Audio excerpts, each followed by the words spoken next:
벌하시는 날과 멀리서 오는 환난 때에 너희가 어떻게 하려느냐? 누구에게로 도망하여 도움을 구하겠으며 너희의 영화를 어느 곳에 두려느냐? 포로된 자에게서 부리며 죽임을 당한 자에게 엎드릴 자들이니라. 그럴지라도 여호와의 진노가 돌아서지 아니하며 그의 손이 여전히 펴져 있으리라. 아멘. 오늘 8절에 주께서는 이스라엘을 심판할 주체가 그들의 주인인 여호와 하나님이라고 말씀하고 있는 것입니다. 그리고 이스라엘에게 임하였은즉이라는 이 말씀은 하나님의 말씀이 이스라엘에게 떨어졌다라는 의미를 갖고 있습니다. 하나님의 말씀은 그분이 말씀하시면 그대로 이루어집니다. 그런 의미에서 하나님의 말씀이 오늘 떨어졌다고 표현하는 것입니다. 그 말씀이 반드시 성취될 것임을 알려주는 것입니다. 9절입니다. 모든 백성 곧 에브라임과 사마리아 주민이 알 것이거늘 그들이 교만하고 완악한 마음으로 말하기를. 에브라임은 북이스라엘의 남부에 위치한 지파로서 이스라엘의 대표적인 지파입니다. 또한 사마리아는 북이스라엘의 행정 수도로 당시 정치, 경제의 중심지였습니다. 이처럼 북이스라엘 전체를 대표해서 에브라임과 사마리아 이 두 지역을 언급한 것입니다.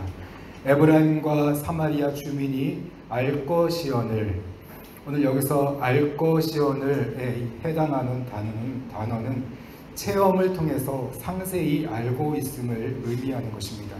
그동안 북이스라엘에서도 수많은 선지자들이 활동을 해왔습니다. 우리가 잘 아는 엘리야와 엘리사, 그리고 호세아와 아모스 등 많은 선지자들을 통해서 하나님의 경고의 말씀이 얼마나 무서운지를 그들은 체험적으로 경험해 왔습니다. 그래서 주민이 알 것이오늘 이라고 오늘 말씀하는 것입니다. 그럼에도 그들은 여전히 죄에서 떠나지 않았고 악을 자행하며 교만하고 완악한 마음으로 말합니다. 10절입니다. 벽돌이 무너졌으나 우리는 다듬은 돌로 쌓고 뽕나무들이 찍혔으나 우리는 백향목으로 그것을 대신하리라. 집이 무너지면 새 벽돌로 다시 지으면 되고 나무가 뽑히면 새로운 나무로 다시 심으면 된다고 오늘 말하는 것입니다. 그들은 하나님께 심판을 받을 것을 알고도 죄를 짓는 자들이었습니다. 모르고 짓는 죄보다 알고서 고의로 짓는 죄가 더 큰 것처럼 그들은 알고도 죄를 짓는 정말로 사악한 자들이었던 것입니다. 그러므로 11절에서 하나님은 그들의 대적들과 원수들을 격동하고 일으키셔서 치시겠다고 말씀하고 있습니다. 11절에 르시는 당시 아람의 왕이었습니다. 그리고 당시에 이스라엘의 왕은 베가였습니다. 르신과 베가는 동맹이었고 한 몸과 같았습니다. 르신의 대적들은 곧 베가의 대적들을 의미하는 것입니다. 그러므로 하나님은 이 르신의 대적들을 일으키셔서 아람에게 예속된 이스라엘을 심판하시겠다고 말씀하고 있는 것입니다. 12절입니다. 앞에는 아람 사람이요 뒤에는 블레셋 사람이라 그들이 모두 입을 벌려 이스라엘을 삼키리라. 앞에는 아람 사람이요. 오늘 12절 말씀을 보면 11절의 상황과는 맞지가 않는 것처럼 보입니다. 11절에서는 동맹이었는데 왜 갑자기 12절에서는 대적처럼 된 것입니까? 이것은 아람 왕 르신이 죽은 이후에는 아람의 정권을 잡은 자들이 르신의 뜻에 반하여 북이스라엘과의 동맹 관계를 끊고 서로 대적하게 되었기 때문입니다. 그래서 앞에서는 아람이 북이스라엘을 치고 뒤에서는 블레셋이 이스라엘을 치는 상황이 실제로 이루어지게 된 것입니다. 이사야의 예언은 앞으로 역사적인 추이가 어떻게 전개될지도 미리 정확하게 보고 있었던 것입니다. 그럴지라도 여호와의 진노가 돌아서지 아니하며 그의 손이 여전히 펴져 있으리라. 아직도 그들을 향한 하나님의 진노가 풀리지 않았음을 오늘 말씀하는 것입니다. 계속해서 13절에서는 하나님의 혹독한 징계에도 불구하고 북이스라엘 백성들은 돌아오지 않았고 하나님을 찾지도 않았다고 기록하고 있습니다. 14절입니다. 그러므로 여호와께서 하루 사이에 이스라엘 중에서 머리와 꼬리와 종려나무 가지와 갈대를 끊으시리니, 여기서 하루 사이라는 것은 하나님의 심판이 어느 날 갑자기 또 신속하게 내려질 것을 의미하는 것입니다. 그리고 여기서 머리는 15절에서 장로와 존귀한 자들이라고 말합니다. 장로와 존귀한 자는 당시의 사회의 지도층을 말하는 것입니다. 그리고 꼬리는 거짓 선지자들이라고 말씀해 주고 있습니다. 또한 종려 가지와 갈대는 일반 모든 백성들을 의미하는 것으로 보입니다. 날카로운 칼로 나무를 두 동강 내듯이 하나님께서는 지도자들과 거짓 선지자들을 찍어내실 것입니다. 뿐만 아니라 일반 모든 백성들도 함께 심판하실 것입니다. 그래서 16절에서는 백성을 바르게 인도할 책임이 있는 지도자들과 거짓 선지자들이 백성들을 미혹함으로써 모두가 멸망당할 것이라고 말씀하고 있습니다. 계속해서 17절입니다. 이 백성이 모두 경건하지 아니하며, 17절은 16절의 결과를 말씀하고 있는 것입니다. 지도자들과 거짓 선지자들에게 미혹된 백성들은 과연 어떤 모습으로 살아가고 있습니까? 17절입니다. 이 백성이 모두 경건하지 아니하며 악을 행하며 모든 입으로 망령되이 말하니, 잘못된 인도자들에게 미혹된 백성들은 하나님을 모독하는 불경건한 죄들과 악행의 죄들을 짓게 됩니다. 이렇게 북이스라엘의 모든 백성들은 우상을 숭배하는 신성 모독과 악행의 죄를 지었던 것입니다. 그러므로 하나님은 그들의 젊은 장정들을 포함하여 특별한 보호의 대상이었던 고아와 과부들마저도 긍휼히 여기지 않고 심판하실 것이라고 말씀하고 있는 것입니다. 이것은 이 백성들의 죄가 얼마나 컸는지를 잘 보여주고 있는 것입니다. 그럼에도 하나님의 진노는 여전히 풀리지 않을 것입니다. 18절입니다. 대저 악행은 불타오르는 것 같으니 곧 찔레와 가시를 삼키며 빽빽한 숯불을 살라 연기가 위로 올라가게 함과 같은 것이라.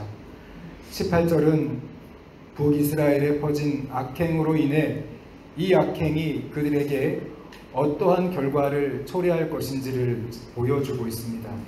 먼저는 악행을 불이 타오르는 것에 비유하고 있습니다. 타오르는 불은 찔레와 가시를 삼킬 뿐만 아니라 빽빽한 숯불을 다 태우고 연기로 사라지게 합니다. 이처럼 이스라엘 백성들의 사악한 행동은 타오르는 불처럼 그들의 모든 것을 다 불태우고 연기처럼 사라지게 만들 것입니다. 계속해서 19절입니다. 만군의 여호와의 진노로 말미암아 이 땅이 불타리니 백성은 불의 섭과 같을 것이라. 사람이 자기의 형제를 아끼지 아니하며. 악행에 대한 하나님의 진노로 북이스라엘이 불타게 됩니다. 마치 백성들은 불타는 땔감처럼 될 것입니다. 그때의 사람들은 자신의 형제들마저도 불쌍히 여기지 않게 될 것입니다. 20절입니다. 오른쪽으로 움킬지라도 줄이고 왼쪽으로 먹을지라도 배부르지 못하여 각각 자기 팔의 고기를 먹을 것이며, 하나님의 진노로 땅은 황폐화되고 먹을 것이 없어집니다. 그들은 굶주림을 해결하기 위해서 좌로 우로 다양하게 노력하지만 문제를 해결할 수 없을 것입니다. 결국엔 각각 자기 팔의 고기를 먹을 것이라고 기록하고 있습니다. 이 말씀은 동족들끼리 서로 잡아 먹고 먹히는 동족 상잔의 비참한 상태에 빠질 것을 비유적으로 표현하고 있는 것입니다. 21절에서 므낫세는 에브라임을, 그리고 에브라임은 므낫세를 먹을 것입니다. 또한 그들은 힘을 합하여 유다를 치러 갈 것입니다. 서로 싸우다가도 하나님을 대적하는 일에는 하나가 됩니다. 이런 일이 있은 후에도 아직 여호와의 진노는 풀리지 않을 것입니다. 10장 1절입니다. 불의한 법령을 만들어 불의한 말을 기록하며 여호와를 떠난 북이스라엘의 지도자들은 어떤 기준을 가지고 그 나라의 법을 만드는 것입니까? 10장 1절에서 그들은 불의한 법령을 만들었습니다. 여기서 불의한 법령은 백성들에게 억울한 고통을 가하는 악법을 의미하는 것입니다. 하나님께서 모세에게 주신 율법은 우리 인간의 탐심과 정력을 잘 제어하도록 만들어진 법입니다. 그러므로 하나님의 율법을 기초로 하여 제정된 법률들은 하나님과 백성 사이의 관계와 또한 백성들 서로 간의 관계를 올바르고 조화롭게 증진시킵니다. 그래서 힘없고 소외된 자들이 억울하고 부당한 일을 당하지 않도록 보호하는 법이 되는 것입니다. 하지만 그들이 만든 법률은 여호와의 율법과는 상관이 없었습니다. 단지 그들은 자신들의 목적과 사욕을 채우기 위한 수단으로 법령을 만드는 자들이었습니다. 하나님은 이러한 불의한 법을 만들어서 가난한 자와 고아와 과부를 지켜주지 못한 것에 대해 심판하실 것이라고 10장 2절에서 말씀하고 있습니다. 계속해서 3절에서 말씀합니다. 벌하시는 날과 멀리서 오는 환난 때에 너희가 어떻게 하려느냐. 여기서 벌하시는 날은 우리 하나님께서 셈을 하시는 날입니다. 하나님은 백성들을 지도자들에게 위임했고 하나님을 대신하여 지도자들은 백성들을 다스리고 통치하는 것입니다. 그러므로 언젠가는 반드시 결산하는 날이 찾아오게 되는 것입니다. 그 벌하시는 날이 바로 결산하는 날입니다. 이 결산하는 날에 멀리서 환난이 찾아올 것입니다. 이것은 아수르의 침공을 예언하는 것입니다. 그날에 너희는 누구에게로 도망하여 도움을 구하겠으며 너희의 영화를 어느 곳에 두려느냐. 아수르를 통해 하나님의 심판이 시작되면 그들은 자신들을 구원하기 위해서 그 어떠한 일도 할 수가 없는 상황을 맞이하게 될 것입니다.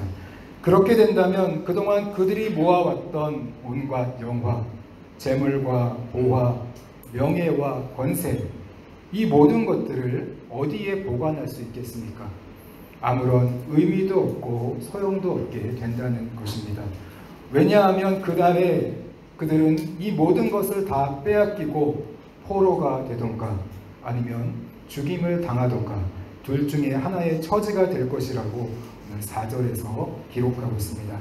그럼에도 하나님의 진노는 풀리지 않았다고 말씀하시며 오늘 본문이 맞춰지고 있습니다. 성도 여러분, 악한 지도자들과 거짓 선지자들에게 그릇된 가르침을 받아서 멸망을 당했던 이스라엘 백성들의 이 특징은 교만함과 완악함이 있습니다. 그들의 지도자들과 거짓 선지자들이 가졌던 이 교만함과 완악한 마음을 백성들도 그대로 가지고 있었던 것입니다. 결국 이 교만함과 완악함이 온 이스라엘 백성들로 하여금 하나님을 두려워하지 않고 담대하게 범죄하도록 만든 것입니다.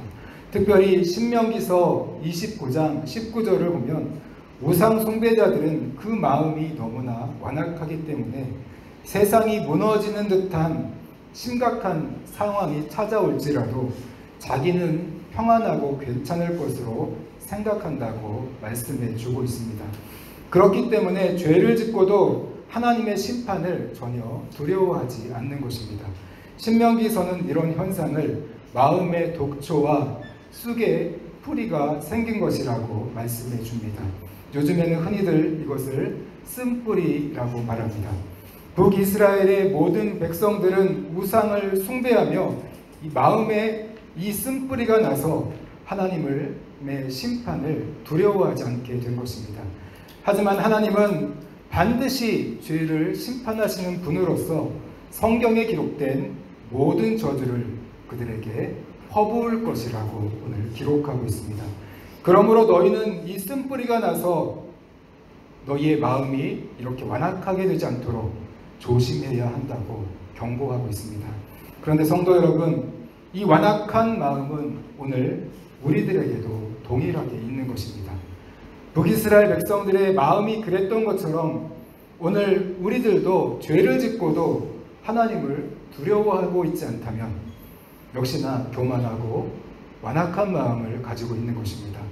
죄를 짓고도 회개하려 하지 않고 이제는 더 이상 죄의 문제로 하나님 앞에 나아가 기도하지 않습니다.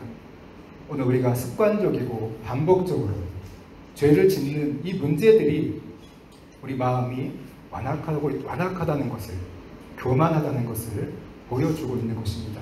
성도 여러분, 하나님은 우리의 이 완악한 이 죄의 문제를 해결해 주시기 위해서 예수 그리스도를 이 땅에 보내주셨고 또 그분은 십자가에 못 박혀 죽으시고 부활하셨습니다.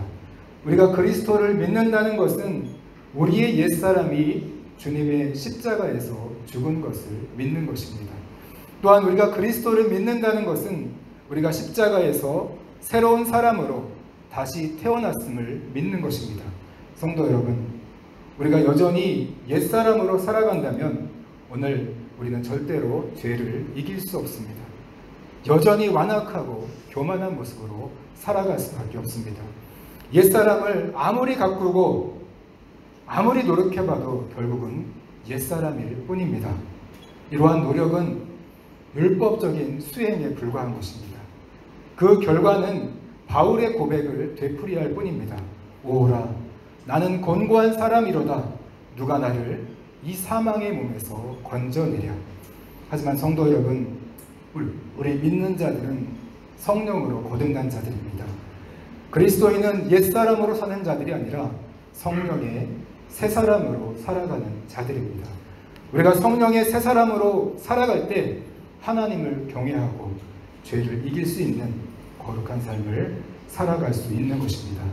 성도 여러분, 우리 그리스도인은 우리의 힘과 노력만으로 거룩한 삶을 살아가는 자들이 절대로 아닙니다. 성령을 구하고 성령과 함께 성령의 뜻을 쫓아갈 때 하나님께서 기뻐하시는 거룩한 삶을 살아갈 수 있게 되는 것입니다.